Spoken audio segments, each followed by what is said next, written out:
What's up guys, this is Andrew, SilverCityReef. As promised, I wanted to show you how I set up my quarantine tank.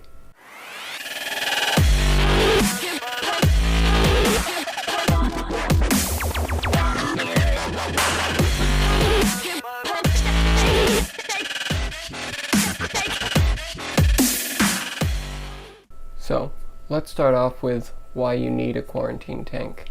The purpose of a quarantine tank is to make sure that any unwanted pests or diseases don't enter your main display. When you buy a new fish, if it has a disease and you skip the quarantine process and immediately put it into your main display, any other fish that are in your main display are going to catch that disease. If that happens, you have to remove all those fish and quarantine them anyway, or else they're going to die, and if you're lucky, you catch it before that happens, and you still have time to quarantine and medicate them. The diseases will stay in the water. I believe ick stays in for 60 or 90 days. They recommend you go fallow for at least 72 days. I would probably go 90, which I don't really want to look at an empty tank for 90 days. I don't know about you guys, but that is why I choose to quarantine. Now, when you need to dose medication, you can't dose certain medications in a reef tank because things like copper will cause harm to your coral, which again is why you need to quarantine. Obviously, you don't want to do anything to harm the coral, which in a lot of cases can be hundreds, if not thousands of dollars worth of livestock. I have heard other reasons for why you want to keep a quarantine. One of them would be to make sure the fish isn't aggressive or isn't going to have problems with other fish that you've recently purchased. You can also quarantine coral to make sure you catch any pests or like aptasia that may be on the coral, again, before it enters the main display, because once it enters the main display, you're pretty much screwed.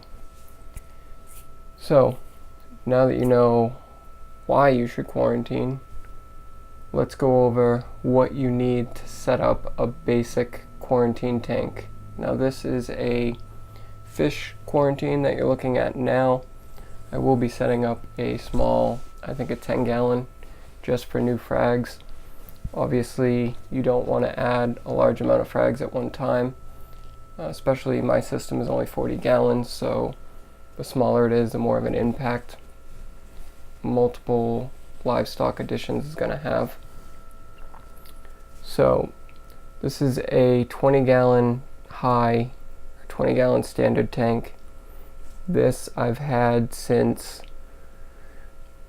I was 13, I think. This was my original freshwater tank. Actually, I think I had a 10-gallon before that, but this is the one that I used to breed fish in way back in the day. Black mollies, Dalmatian mollies, stuff like that. Again, it was freshwater.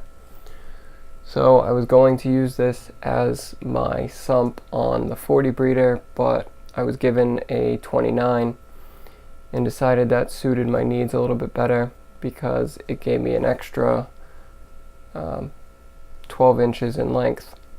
So now you don't want to add things like live rock or Meteor Pure to a quarantine tank because they're porous and will absorb the medications that you are putting into the tank to try to fight the illnesses that the fish either may have or does have, and that is not a good thing. If you have to switch medications, certain medications can't be put together. I believe any sort of copper medication, cupamine, anything like that, cannot be mixed with medications like Prozipro. So again, you don't want that rock absorbing that medication because you can change all the water and put fresh water in, but if those medications are still in the pores of the rock or media pure, then it's still going to end up in the tank. So what most people do, and what I chose to do, is I picked up a couple of cheap sponge filters. These are Aquatop CAF 40s. I found them at my local fish store. They were $7.99 a piece. I bought two. You don't really need two. I just chose to go with two. That way, I wanted to try to build up beneficial bacteria in here, so I don't necessarily have to do so many water changes. Although, if I do have to switch medications or, dose copper and then decide I want to do something else with the tank, I will have to replace the sponges, in which case I will just replace the whole filter. I mean, for $8, I'm okay with throwing them away. Now, you can also see I have a heater back there. That is just a basic Tetra 100-watt heater. It actually came with my 29-gallon, and it works for what I need it for in here. I mean, I just need to hold the temperature steady, so there's no need to spend crazy amounts of money on a quarantine tank, when chances are you can put it together with half stuff that you already have and half just cheap items you can buy either on Amazon or at your local fish store. I will put some links below for some sponge filters and cheap heaters on Amazon, so you guys can check those out if you're interested. Now, the lid, again, was the original lid that came with this 20-gallon tank when I bought it back when I was like 12 or 13. I couldn't even tell you what kind of light it is in it, but it's just a basic like T5 light, fluorescent light. Nothing special, it's just fish going in here. If it was coral, I would be using something stronger.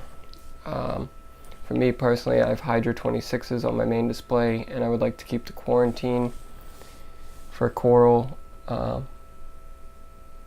very similar, so the adjustment period isn't as bad.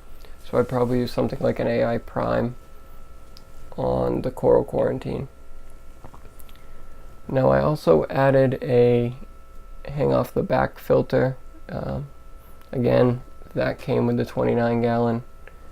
I took the carbon filter out of it and just left the biomedia plate. I'll insert a picture so you guys can see that.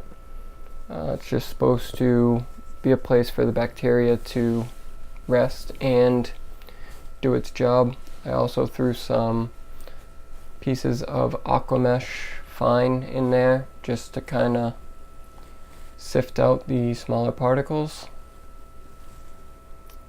But that is about it. As you can see, this tank is about as basic as it gets. There is no sand, no rock, no extravagant equipment. I did have a old power head that I had sitting around in here, but I ended up using it to pump fresh water into my auto top-off reservoir, so that's probably not going to go back in here. I'll probably just pick up a cheap power head, maybe like a Hydor, or I know that company who makes the sponge filters, Aquatop, they make some really cheap power heads, like I think $18 for 600 gallons per hour, which is more than enough for this tank. I did forget to mention that over here you can kind of see there's an air pump behind. So here's an air pump. This air pump is connected to the sponge filters. This just gives the tank some aeration. It also breaks up the surface.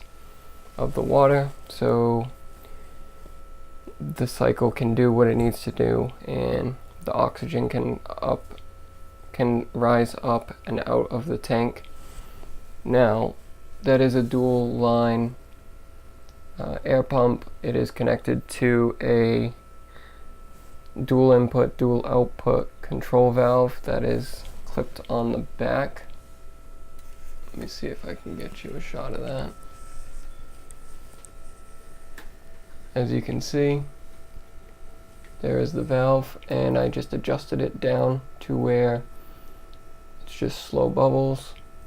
Of course, the downfall is you can see that there is salt creep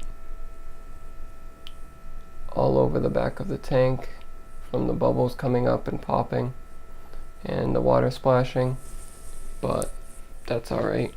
I'm not really too worried about that. Over here I have some 3-inch PVC fittings. The T-fitting is 3 inches on the 2 outer sides and 2 inches here. So 3 inches to a 2-inch, and then the 90-degree elbow is just 3 inches on both sides. Obviously, fish need places to hide, and without using dry rock, there's really not many options. Some people do use like plastic plants and rocks and stuff like that because they say that they can be easily cleaned and reused. Personally, I mean, this isn't a display tank to me. It is a quarantine tank. My new livestock will only be in here for about 30 days. So I didn't find it necessary to go with decorative hiding places. This is actually in a spare bedroom in my apartment, so it's not really seen. So now that you've set up your quarantine tank, if you've done it this way, you are going to want to wait for the tank to cycle. The way I did that was I added a bottle of Biospire, enough for 30 gallons, and then I dosed 2 parts per million ammonia.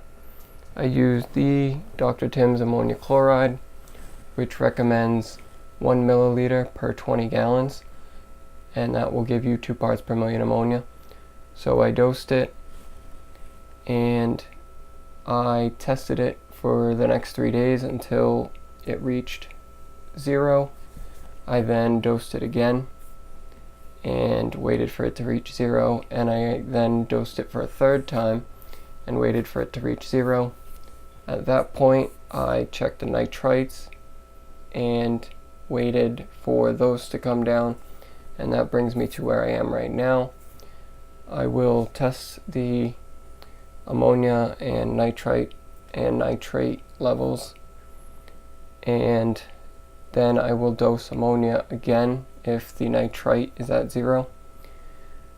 At that point, I will test it tomorrow, and hopefully the ammonia will be at 0 within 24 hours. If not, I will wait for it to reach 0, wait for the nitrates to fall again, and redose another 2 parts per million ammonia. Anyways guys, that is all for this video. Hope you enjoyed it. Hopefully now you have a better understanding of how basic a fish quarantine tank can be. I will try to make a video on my coral quarantine once I get it started. Like I said, I think I'm just going to pick up a $10 10-gallon tank from Petco, $1 per gallon. You really can't go wrong with prices like that. So anyways, I will catch you guys in the next video.